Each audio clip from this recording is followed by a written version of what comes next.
ఊబర్‌లో first ride అయితే వచ్చేసింది. 12 కిలోమీటర్లు ట్రావెల్ చేస్తే రూ. 100 ఎర్నింగ్స్ వస్తాయి అన్నట్టు చూపించింది. 106 సారీ.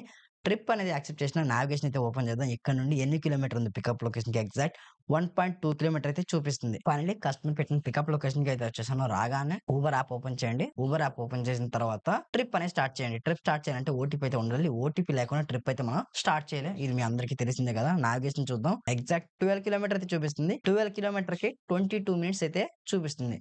అదే ముందు అమౌంట్ కొట్టేసి తర్వాత ఎక్కడన్నా ఇప్పుడు తప్పించుకునే గుణాలు మావి కాదు, గుర్తుపెట్టుకో. నా ఇంటికాడ డ్రాప్ చేసినావు, మా ఇంటికాడ పిక్ చేసుకున్నావు. అట్లా కాదన్నా. మరి ఇప్పుడు ఒక కాల్ మీరు వెళ్ళిపోతారు, మళ్ళీ నేను 10 సార్లు ఫోన్ చేయాలి. నాకు ఏం అవసరం లేదు. వద్దన్నా, ఎందుకు? నేను ఇప్పుడు డ్రాప్ చేసి అక్కడ బస్సు ఆగింది, గుర్తుపెట్టుకో.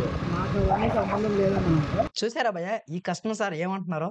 నా కోసం బస్ వెయిట్ చేస్తుంది తమ్ముడు. నేను ఈ అమౌంట్ తర్వాత పే చేస్తాను. ముందు నేను దిగి వెళ్ళిపోతాను అంటున్నారు. నాకు అవన్నీ తెలీదన్నా. నా అమౌంట్ నాకిచ్చేసి మీరు వెళ్ళిపోండి అని చెప్పి నేను ఓపెన్‌గా చెప్పినా, మీరు కస్టమర్ కోసం ఎక్కడ కూడా కాంప్రమైజ్ అవ్వకండి. మీరు 4 గంటలు లెగిసి, మీ నిద్రని సాక్రిఫైస్ చేసి ఇక్కడ పనికొచ్చింది దేనికోసం? ఎర్నింగ్స్ కోసం. ఆ ఎర్నింగ్సే వదిలేస్తే ఎలా భయ్యా? మనం ఎవ్వరికీ భయపడాల్సిన పని లేదు. కష్టపడింది మీరు.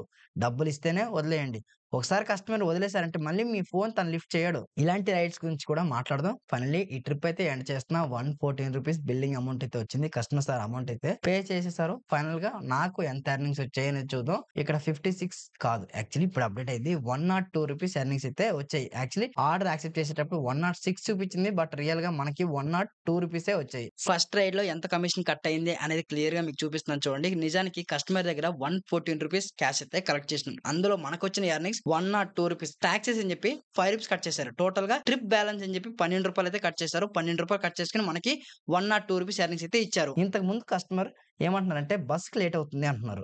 నిజానికి తను ముందే పేమెంట్ చేయొచ్చు కదా! 20 నిమిషాలు టైం దొరికింది. పికప్ లొకేషన్ నుంచి డ్రాప్ లొకేషన్ రావడానికి. కానీ డ్రాప్ లొకేషన్‌కి వచ్చే ముందు నాకు బస్ లేట్ అయిపోతుందని చెప్పడం ఏంటి? ఇది షాకింగ్ కదా! ఇలాంటి కస్టమర్స్ ఉంటారు. ఇంకొంతమంది ఎలా అంటే, "అన్న నా దగ్గర గూగుల్ పే పని చేయట్లేదు. ఆఫీస్‌కి వెళ్ళిన తర్వాత అమౌంట్ ఇస్తాను" అంటారు. ఇలాంటి కస్టమర్స్ కూడా ఉంటారు. ఫైనల్లీ సెకండ్ రైడ్ అయితే వచ్చేసింది. ఆ రైడ్ పికప్ లొకేషన్ కూడా వచ్చాను. కస్టమర్ సార్ దగ్గర ఓటీపీ తీసుకొని ట్రిప్ అనేది స్టార్ట్ చేస్తాను. ఎనీవే ఎలాంటి కస్టమర్స్ వచ్చినా సరే మీ డబ్బుల్ని మీరు వదులుకోకూడదు. ఇది మాత్రం గుర్తుపెట్టుకోండి. మీరు కష్టపడింది డబ్బుల కోసం. సో, ఆ డబ్బుల్ని ఎలా వదిలేస్తారు? ఆ పాయింట్ ఆఫ్ వ్యూలో మీరు మోనార్క్‌లా ఉండాల్సిందే. నేనైతే ఇలానే ఉంటాను.